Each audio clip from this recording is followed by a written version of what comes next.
Hello, Hey, what's, what's up, Fritty? what's going on, Coach? How you doing, man?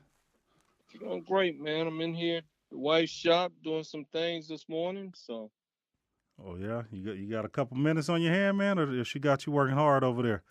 yeah, I got a couple minutes before we get started. I got a guy coming in to meet me, a Michigan State guy. Okay, well then, cool. Like I had to tell Musin on the podcast you heard, I'm a professional, so I'm already recording. So so on the Spartan Dog podcast, we got our first. Well, he's a player, but we all know him as a coach. So we got Coach Charlie Baggett on the line. Coach Baggett, how you doing today, man? I'm doing great, Curtis. How about you? Oh man, I'm hanging in here, man. Just trying to get you to make it downtown. Well, I've been here 5 years now, man, and that's all on me. I got to do it, Okay. and I'll do it here pretty soon. But I understand you got a great operation going down there, and I'm proud of you, man. You come a long way since 19. I can't remember the 90, date. 90, 90, 90 to 95. Yeah, it's been a long time. So Yes, real sir. quick, Coach B, with the little format, just where are you at these days for people that don't know? You here in Georgia, or where are you living at these days? Yeah, I live here in Alpharetta, which is north of Atlanta, and I moved here from the University of Tennessee. I retired after coaching 35 years, 11 in the National Football League, and 24 in college, and I moved here to Atlanta. And my wife opened up two home decor boutiques, and she keeps me busy. I do a little consulting on the side in several businesses, and play a little golf and travel quite a bit. So that's what I'm doing now. But after 35 years, Curse, that coaching wore me out, man. I'm relaxing now, enjoying life. Yeah. So you kind of you kind of well, before we get there, I'm gonna get into the coaching, and then you got your how many kids you guys got, you and your wife, or actually first, how long y'all been married now? And for I always say 25 years, but we dated for 7, so it's been 18 years. And we got a daughter, Camille. She lives here in Atlanta, and she's in marketing and works for IHG, which is Intercontinental Hotel Group. And she's very happy doing that. And so we get an opportunity to see her and be close to her. And so that's been a good thing. She went to school down here, or what? Or she just moved here after college? I'll always tell people she moved here after college, but Camille went to 3 different high schools. And because we moved around the country recruiting, and she ended up going to Central Florida University in Orlando. And she's really enjoyed her collegiate time, and loves the school, participates in alumni functions, and but also lives here in Atlanta. Been here for, I think she's been here for maybe 7 years now because she moved here before we did. Okay, what was her living here any influence on y'all choosing Atlanta or Georgia, or were y'all gonna move here anyway? Oh, for sure. It was a big influence. And, of course, you like to be where your kids are, and especially when you're a tight family like we are. And it had something to do with it, but it wasn't everything. I told my wife when I finished coaching that she could move anywhere she wanted to in the country, as long as the climate was nice. And we were 2.5 hours away in Knoxville. And so, we used to come down to Atlanta on weekends, and really fell in love with and got lucky and found a steal and a home here in Alpharetta. And so we decided to move here, and really been enjoying it, and life's been good. Now, can you talk about your wife's company, what she's doing, or what type of shop that she Yeah, has? she owns a home decor boutique. Well, actually owns two of them. And what she sells is a little bit of antique furniture, shabby chic furniture. She sells home accessories, lamps. She sells candles, pictures, and we recently got into ladies' clothing and jewelry. So, um, when one end of the business is not going good, the other one picks it up, and when one store is down, the other one picks it up. So things have been good. We ended up getting into this ladies' clothing, and actually it's been a lot of fun for me because I go on buying trips with her and jewelry, and it is now our number one seller. Really? Um, yes. So, Coach, was she doing? was she doing this when you were coaching, or was this something that once you retired that she always wanted to do and you guys started to do it, or what? Well, she was doing it, Curtis, without my knowledge. And when I was coaching during the day and half the night, she was out shopping and checking these shops out. And if anybody ever saw our pictures on Facebook, you would see that my home is pretty well decorated. And I tell you what, my wife has done an excellent job of learning the business uh, and knowing what to do and knowing what to pick, because that's most of it, along with location. When you own a business, is location and product. And Right. boy, she's excellent at picking these products, and her taste is exquisite. And so yeah, she dibbled and dabbled, and then she did open a store briefly in Minneapolis when we were with the Vikings.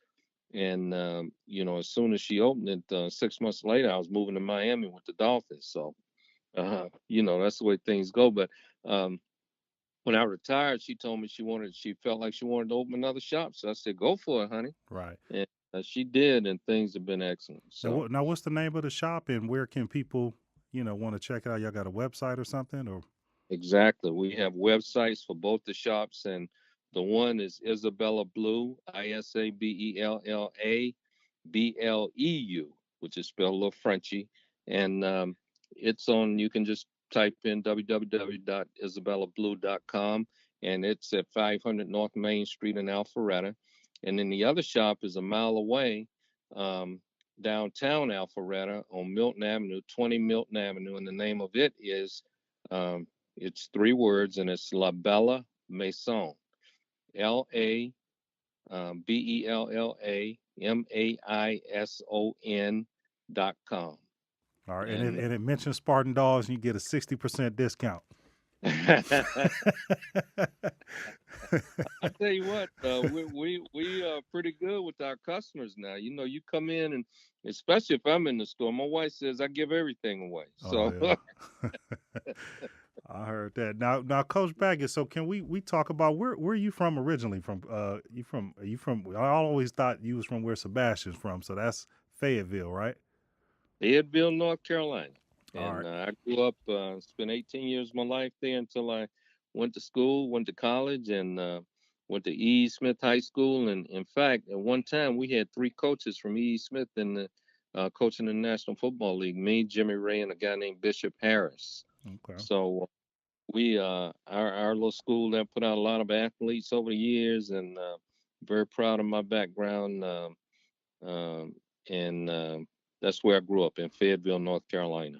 And then, so in high school, were you playing multiple sports, or did you just play football, or what? I played three sports: football, basketball, and played baseball. My last 2 years, I dropped baseball and just ended up playing basketball and football. And we had two high school All Americans on my team. The other guy being Joe Harris, who ended up going to Georgia Tech playing linebacker. He was the first black uh, defensive football player at Georgia Tech, and myself.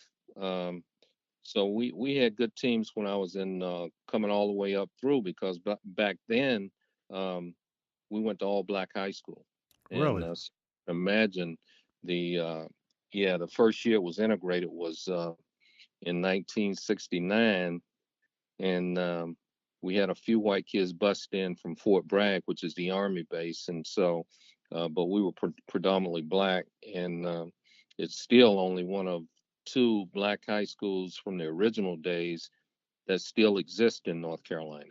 So when So you guys playing other teams that had multiracial, or was it a whole league where y'all only played against other black teams, or what?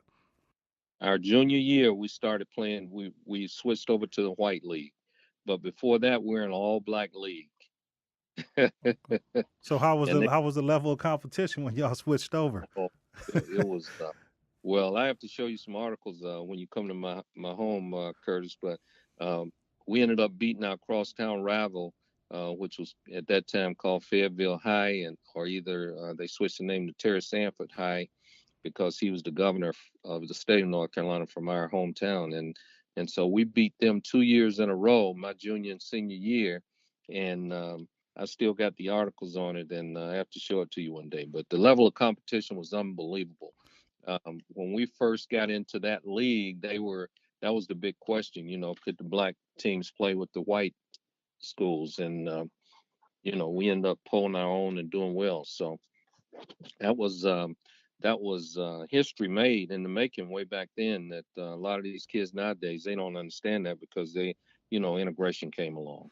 So what position did you play in high school? I was a quarterback my whole career. Ever since grade school, I was a quarterback. Okay. And the reason being is that my next door neighbor was Jimmy Ray, and he ended up going to Michigan State, and he was my idol. Um, I followed in his footsteps. Everything he did, I did. He went to Michigan State. I went to Michigan State. He played quarterback. I played quarterback. He coached. I coached. He coached in the NFL. I coached in the NFL. He coached in college. I coached in college. And even today, he's still he and I tight and best friends. So. All right. Now on there, Baggett, were y'all what were y'all doing? Were y'all throwing the ball back then or running or Oh what no, style of quarterback were you? we were a passing team back then. E. Smith had a tradition. We had a coach named D.T. Carter, and he was way before his time. I mean, he was a genius, and he was a passing type pro style offense, and so they used to call me the rifleman when I was in college in high school. We used to throw the ball more than we ran it, but we had such great athletes that we could do either. And also, I brought that extra dimension to the team because, I was a running quarterback. Also, I could run and pass. So um, we were pretty good. I got some old clips I have to show you. All right. Now coming out then, so was it similar I guess then coming out of high school, did you did you get recruited? Did you take trips or how was that? And was it, more schools up north recruiting black kids or how was that at the time when you were coming out of high school? Well, it was just opening up down south, but back then black kids couldn't go to ACC.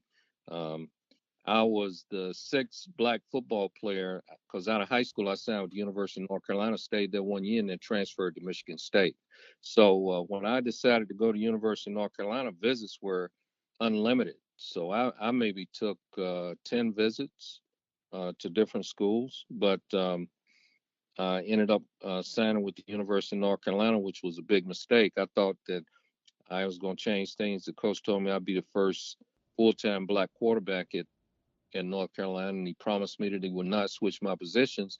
That was one of the things that I made him promise in front of my parents. And then when I got there, I played quarterback because back then we had freshman teams. You could not play on the varsity then. So um, my first year, I played quarterback and alternated with another kid from New York that they had brought in, quarterback named Chris Kupek. He ended up starting in North Carolina for 3 years and breaking all kind of records. But he was a good player, but um, he didn't have the extra mention that I had, and I thought that I should have been the starter. But the coach called me in the beginning of my sophomore year and said that he wanted to switch me. I said, "Hey, coach, you promised me and my parents that you weren't going to switch me." He said, "Well, for the good of the team, we got to move you." But in my mind, I knew what the deal was. Back then, Jim Crow and racism was still alive and well. Right. Uh, but so I transferred to Michigan State. I called Jimmy Ray, who happened to be coaching Michigan State at that time, and I went to Michigan State, left out of there that next day,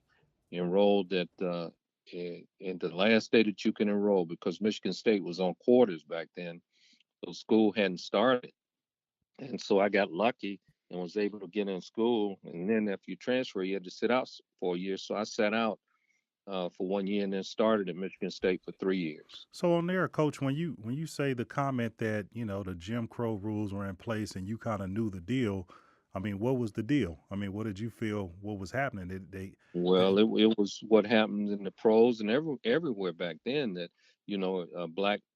blacks weren't able to play quarterback at that particular time because they didn't think they could lead a team. And I was dead set against it and wanted to prove that that wasn't the case. That was one of my reasons for staying down south so that I could, break that trend and that thinking. And it just didn't work out that way.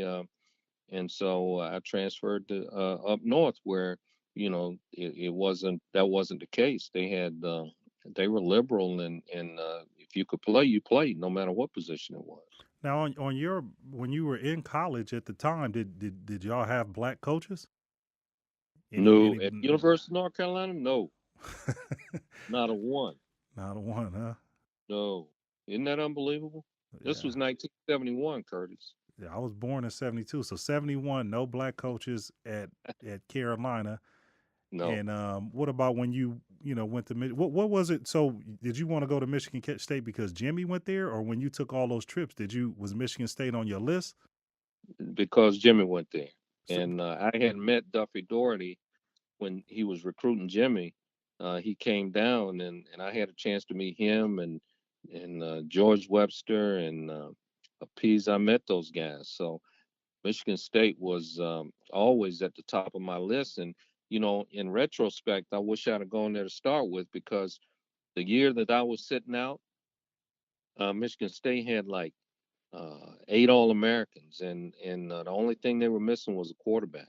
right. And so if I had been on that team, I think we would have won a lot of games. Yeah. Okay. So then you set out a year, and then you come in, and then you said you started the next 3 years. Yes, sir. I mean, And was cap- what and was the captain for 2 of those years. really? Yes, So sir. what was the process? I mean, you just came in, you sat out, and then you were that good, or it wasn't nobody there, or you just beat everybody out, or what? A little bit of both. we uh we had a freshman team there, so I played a little bit on the in practice on the freshman team, and then when I came spring ball for my sophomore year, um, I was competing against a guy that they had moved from defensive back over to quarterback. His name was Mark Neeson, great guy, Michigan State Spartan. And so the head coach was Denny Stoles, who had just taken over for Duffy. Duffy retired, and Denny named me the starting quarterback right in the middle of spring ball, Really? and moved Mark back to defense to strengthen the team. And so that's the way things worked out. Yeah. Now, how did y'all do y'all 3 years? So then were you guys able to go to bowl games, or Well, it was no Big Ten championships, or what was that like? Well, it was kind of strange because only one team could go to a bowl back then, and that was the Rose Bowl. Big Ten was tied in with the Rose Bowl, so if you didn't win the Big Ten championship, you didn't go to a bowl. And so we never won the Big Ten.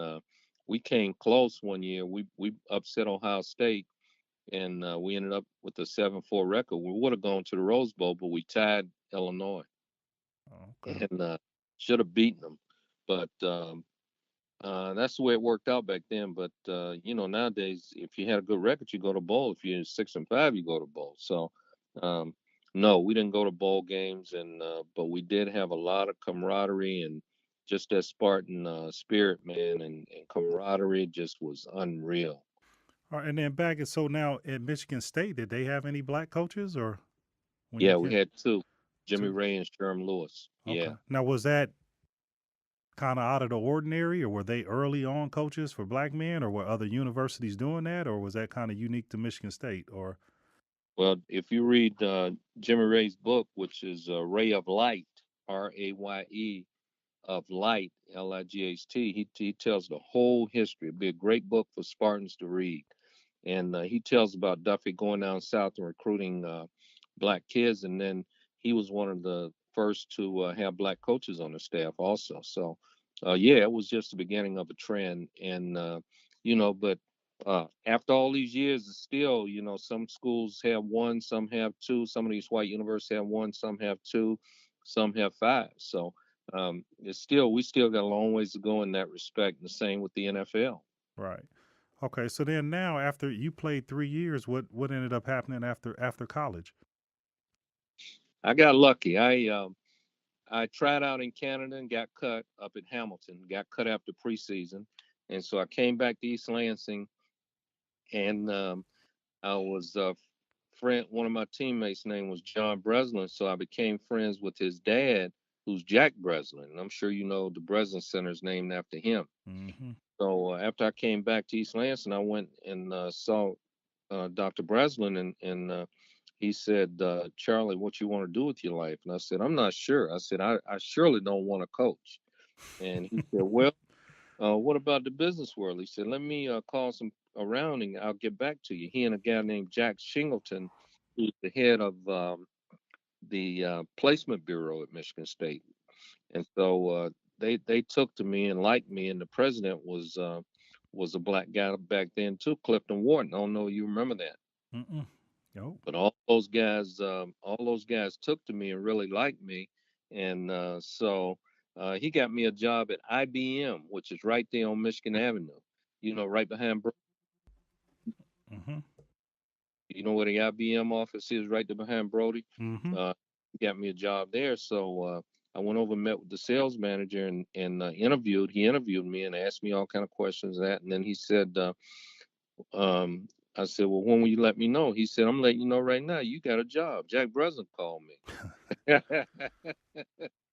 So I immediately went to work, and they sent me to sales school in New York, Endicott, New York, to IBM's training center. And I stayed there with IBM for 9 months, and didn't like it. Suit and tie every day, white shirt, um, you know. But I can see why IBM is one of the I was about to best. say I've heard that it's a blessing if you back then if you went to their sales schools that was like uh, premier. I've heard a couple people Unbelievable. that I talked to that they said they went to that and it kind of changed their lives. Unbelievable. I can see why they're one of the best corporations in the world because of the way they train their people. And so it was really a blessing to me, but it wasn't for me. So I moved back to North Carolina, and I had a guy that raised me in North Carolina, the Recreation Parks Department. His name was Monk Smith, and so he had left the Recreation Department, and because he was up for the job in my hometown of Fayetteville, he was black, and they wouldn't give him the job, and so he quit and moved down to the coast and opened a marina. So I went down to Topsail, North Carolina, which is about 2 hours from my home, and worked for him for a couple of months. And then one day I got a call from Mary Kay. I don't know if you remember Mary Kay. Yeah, Mary, you they remember. used to work in the office. Yeah, Mary Kay was secretary of Michigan State. Well, Yep. anyway, she's like my second mom. She took me when I came to Michigan State, and took me in and took care of me. And so she called me one day and she said, Charlie, she said, are you interested in coaching? I said, well, you know what, Mary Kay, right now, I'm not doing anything except working out here at the beach. So yeah, I'm interested. She said, well, I got a job for you. Denny wants to hire you at Bowling Green. And that was Denny who? Denny Green? Denny Stokes. Oh, okay. Denny Stokes, who was my college coach. Oh, He had gotten fired at Michigan State my senior year, and he got the job at Bowling Green. So he hired me to come in as a full time coach my first year. He found a full time job for me. And it was unbelievable, Curtis. how much money was you making back then? Oh man, shoot, about $9,000 a year. I can remember that. 9K a year. You was balling, huh? How about that? How about that? And so he hired me, and I stayed there with Denny for 4 years at Bowling Green. Recruited, had some good players, and I started out coaching the linebackers. How about that? Outside linebackers. Hmm. And then I ended up coaching the running backs and receivers at Bowling Green. So um, one day I got a call from Tony Dungy, and Tony said, Charlie, he said, I'm getting ready to take this job at the Pittsburgh Steelers. I'm going to the pros. He said, do you want my job? And he was coaching the receivers at University of Minnesota. Really? So I said, you got to be kidding me, Tony. I said, heck yeah, I But want how that did job. y'all know each other? He went to. Uh, How did you and Tony, Tony know each other? Tony went to school at Jackson Parkside in Jackson, Michigan. And so when I was quarterback at Michigan State, Tony used to come up, and then he was recruited by Michigan State. And on his visit, he and I became close. Ah, And so then when we started coaching, I played against Tony one year because he wanted to come to Michigan State originally. He always tells this story. He said, I didn't come to Michigan State because you had 2 more years left and I wasn't going to sit on the bench. So Tony went to University of Minnesota and started as a freshman. right. And so we played against each other for 2 years too in college. And so we were friends. And so I um, Tony said, all you got to do is come up, interview, and you got the job. So I went up, and Joe Salem happened to be the head coach at Minnesota. And I went up, and he ended up giving me the job that same day. and stayed there with Smokey Joe for 2 years in Minnesota. And then George Perlis got the job at Michigan State. And Mary Kay called me again. She said, Charlie, you want to come back home? And I said, yes. So she called, George called me and said, hey, he said, I'm going to interview you, but ain't going to be no negotiating back and forth. You try to get more money and stay and come, all that. That you either want the job or you don't. And I said, hey, George, I want the job. So he hired me right away. And the rest is history, man. I stayed there 10 years with George and 4 with Nick Saban. In fact, when George hired me, he also hired Nick Saban. And so Nick and I were assistants together at Michigan State. So that's how we became great friends. So on there with Perlis, how did he? I know he was at Pittsburgh, but did he ever have a relationship with Michigan State before, or they just hired him? George played at Michigan State, Oh, and then okay. he played under Duffy Doherty, and then he coached under Duffy at Michigan State. So yeah, he had a great background, and George is from Detroit. Right. Now, did you guys know each other, or you guys just knew of each other? We knew of each other. We hadn't spent that much time together, but after I became coach there, shoot, man, he and I became very close. In fact, we're very close to this day. All right. Now, can you? One of the cool things. From the like I said, I wasn't in that circle, but one of the things that I always admired about Coach Perlis is, it's like he would never fire people. He would be Uh, like, if you with me, he would always, when we would come in the huddle, people would be saying stuff, and he would be like, "Don't worry about it. I'm gonna take all that on, and don't you worry about this and all this stuff." So, can you, outside of the coaching, can you talk about what type of person GP is? Never been around a guy like him. I don't know how many times I've heard him use the word loyal. And that was one of the things that he told us in staff meeting the first day that we all got together, was that we only got each other in this room. All this outside stuff we can't worry about. We got to be loyal to each other. And he was loyal to a fault almost, because he never fired anybody. And boy, if you were his friend, um, he was one of the best friends that you could ever have in this world. And I tell you what, I got so much respect and admiration for that guy. And I could tell you stories of personal situations that he and I have had, because we spent a lot of time together recruiting and on the road together. And um, you know how it is, Curtis. Sometimes you can just feel the love. It's like they always talk about, a dog can even has feelings. He can even feel when somebody, he can sense when somebody likes him and when somebody doesn't. And I just got such a warm feeling around George that it just like there was a lot of love there, man. And he's just special guy, special coach. He cared about his players. He knew how to give tough love, and he also knew how to give, put his arm around you and give you soft love. So, um, just special, unique guy that knew how to win, um, knew what it took to win, and I just got, I just, I can't say enough about the guy. All right. Now, on there with Perlis, so you were there the whole time he was there, his first year throughout through.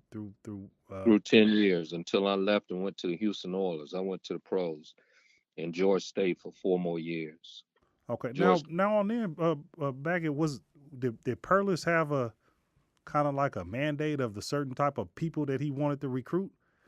Was he? uh, you know, Because I always say, like, it seems like all of us had like the same kind of, I ain't gonna say personality, but it just, he brought in people that got along. I don't know what that was about. Like you said, the team take on the personality of the head coach, but I always was wondering, were y'all did y'all have a checklist, or were y'all looking for a certain type of player, or what?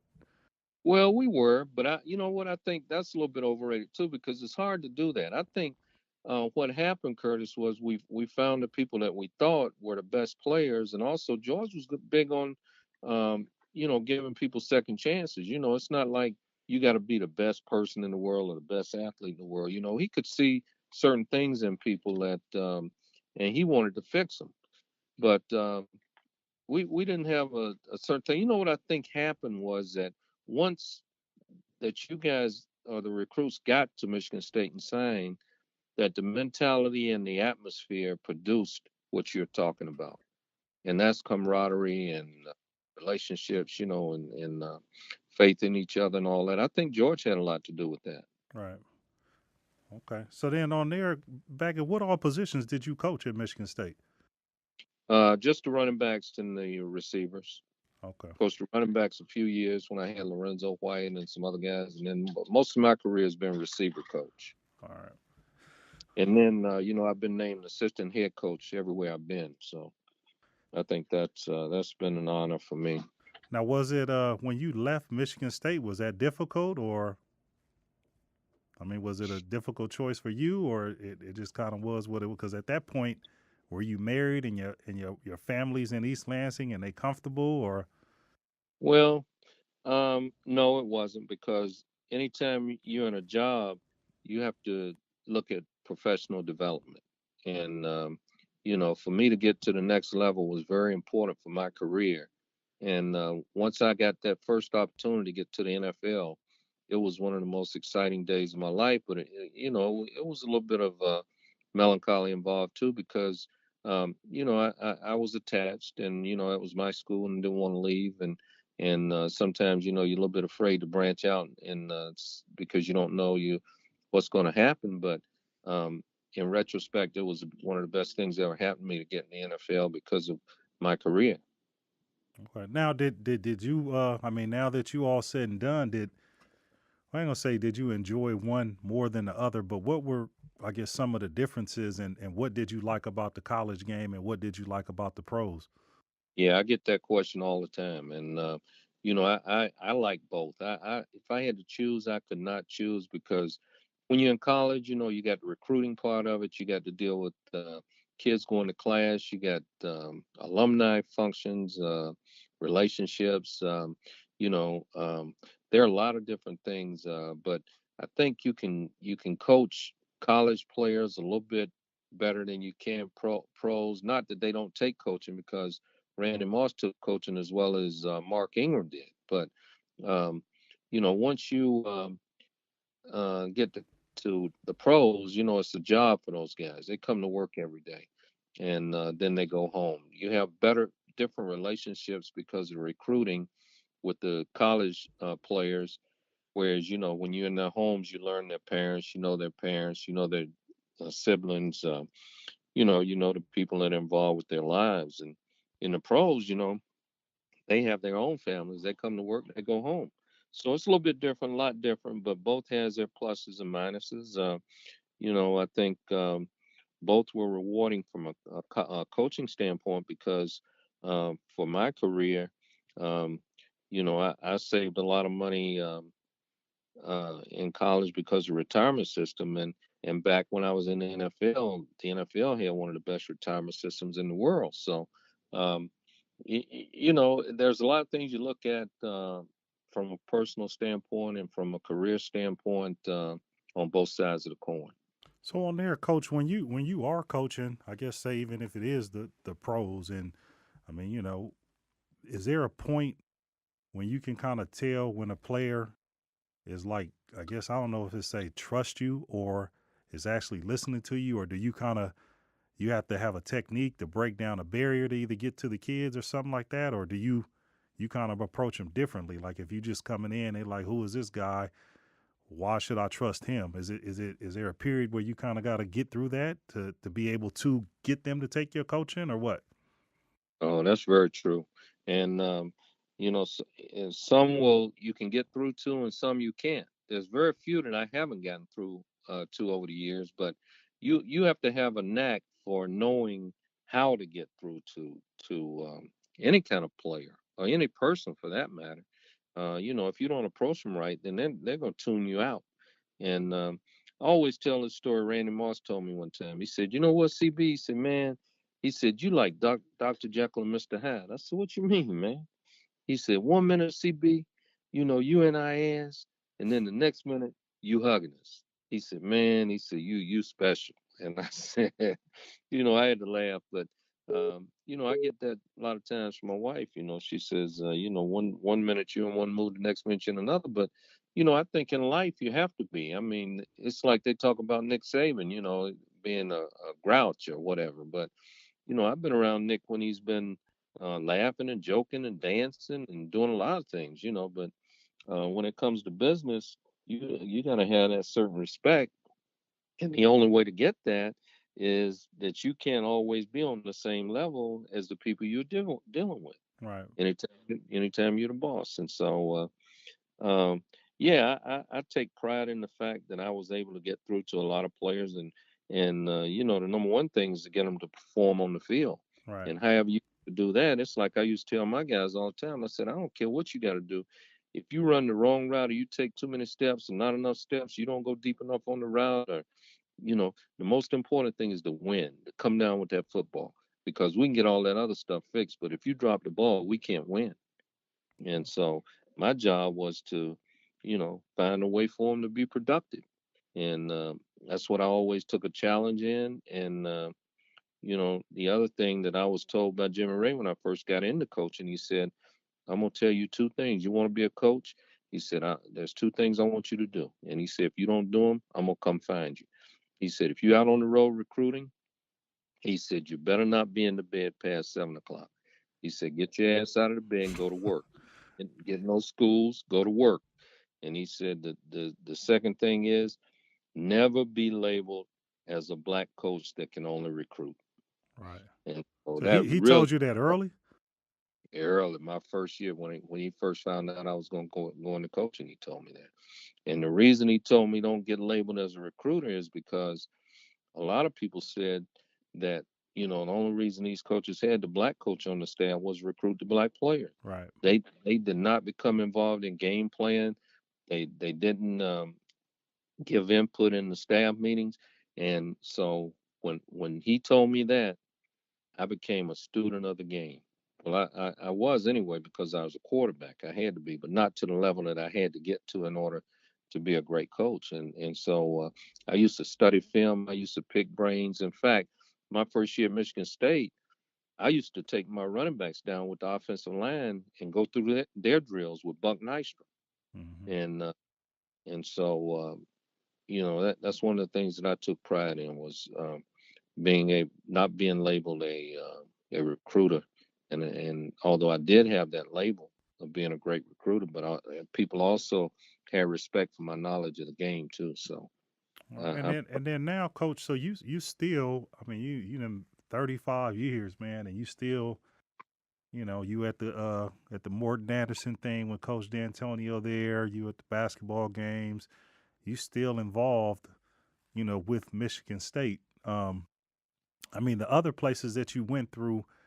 What is it about Michigan State that keeps you connected, to that program? well, that's the other thing I tell people. The one thing that was taught to me when I first went to Michigan State is that there's something special about this place, and there's something special about these people, and it has to be passed down like anything else. If it's not passed down, it'll die. And that's why I like what you're doing, Curtis, with the Spartan Dog deal, and staying in touch with the players and keeping us together through this kind of deal. Is that Michigan State's unique, man. I coach in a lot of different places, and I've never seen the camaraderie at other places that we have at Michigan State. And I've seen the passion. There are a lot of schools. Um, Tennessee is one where I was, and they have an excellent tradition. But the Michigan State tradition and loyalty and camaraderie and relationships and family. I mean, it's unbelievable, man. And people tell me that all the time. They say, "Where'd you go to school?" I mean, back in the day, Michigan State. Oh, there's nothing like Duffy Doherty and Biggie Munn. And see that was years ago, where guys like yourself and some of the younger guys don't even know. They don't even know that this was started way back then. Right. So guys like Jimmy Ray and Sherm Lewis and Bubba Smith and all those guys that were great players, even the ones that were not great players that were just Spartans, like Musin's dad. Right. He was a walk on. Right. And, I mean, you talking about a great Spartan, man. I mean, the So what Senate. what what what did you think about Musin's impression of you, man? Oh, man. Well, I got, he's got me down, but he spent a lot of days in there. But you know what? He was right. I'd shoot his ass out of many a day. And Hey, you cussed a but couple players out, Baggett? oh man, bad, bad. But So then look, then I got my funny story, man. I ain't never told you this story, so I'm gonna tell you this story about you and Coach Williams. all right, So we getting ready to go. We running our test per se at the end of the year, and I think we getting ready to go home for the summer.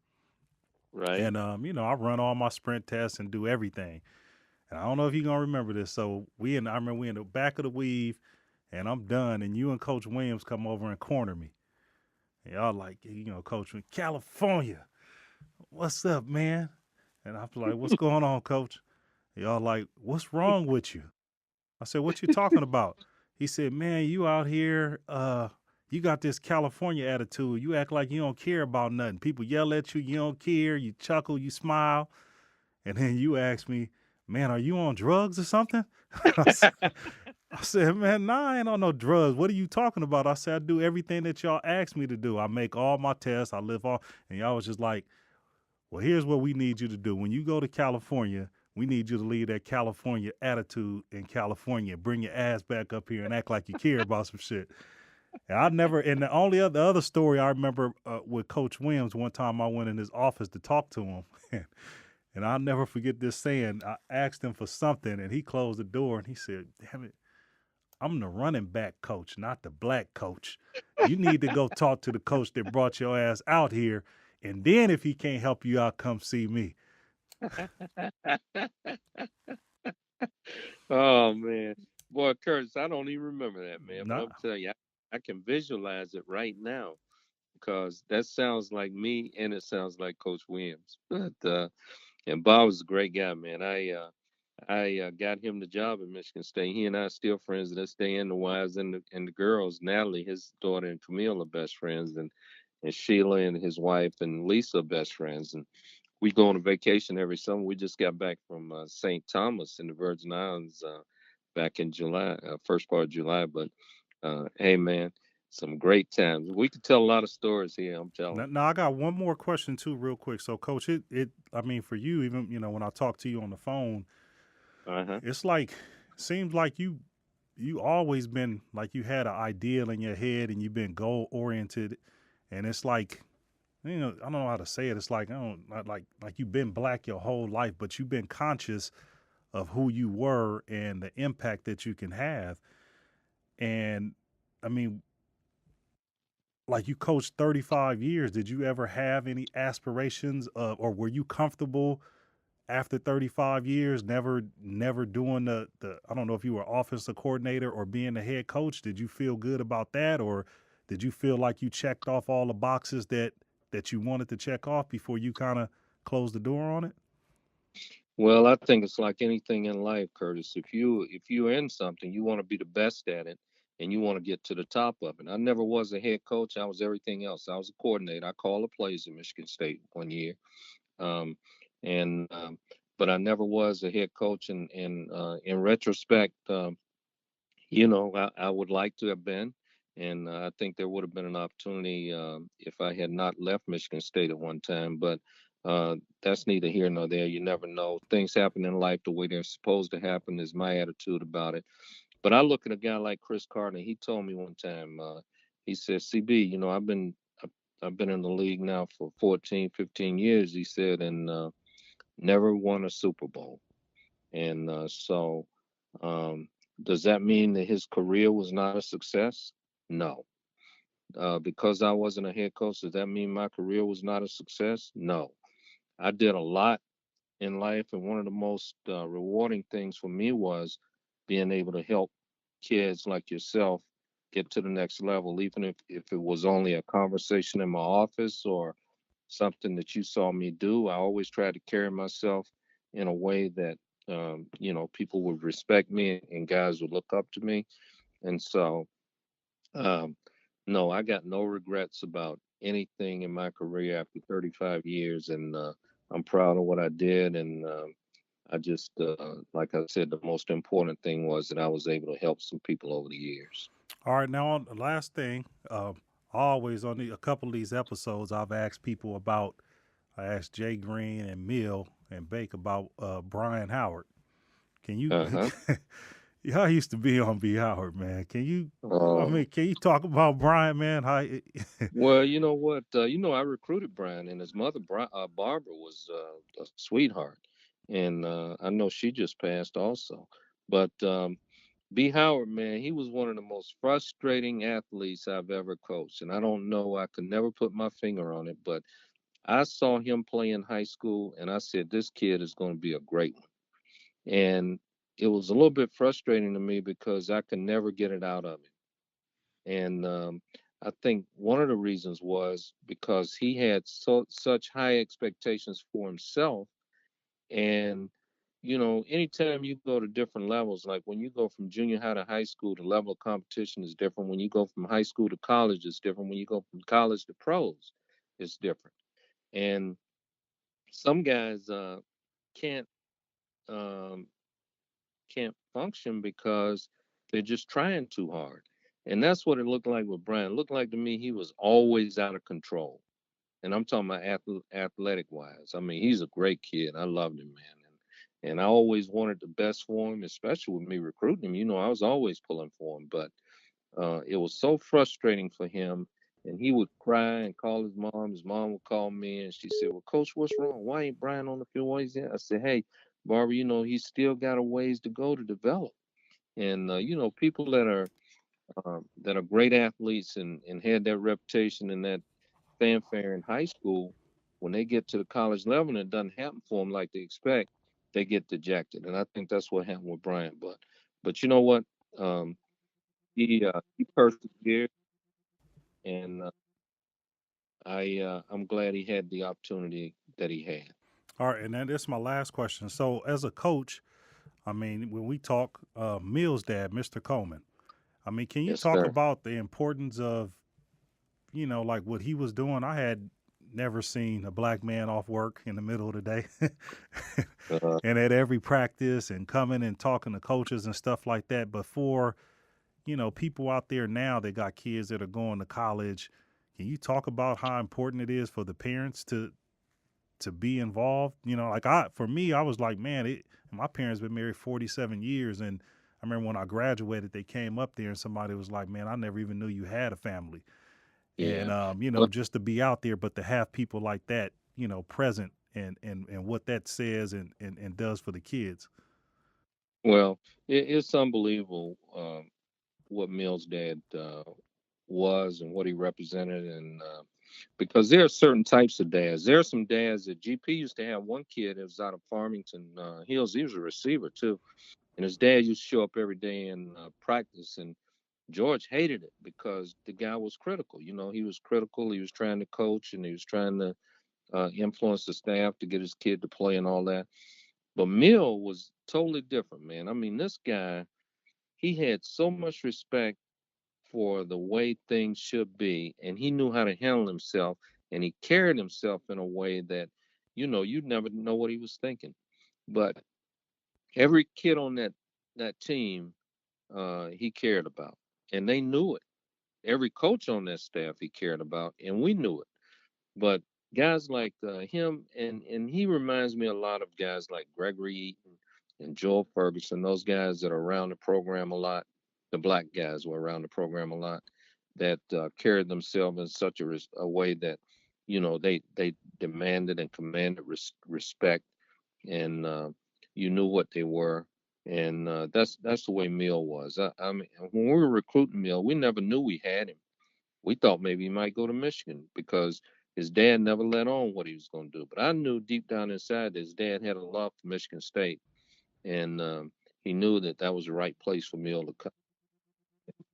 So that guy, Kirk, uh, always will hold a special place uh, in my heart because he is a unique and special human being.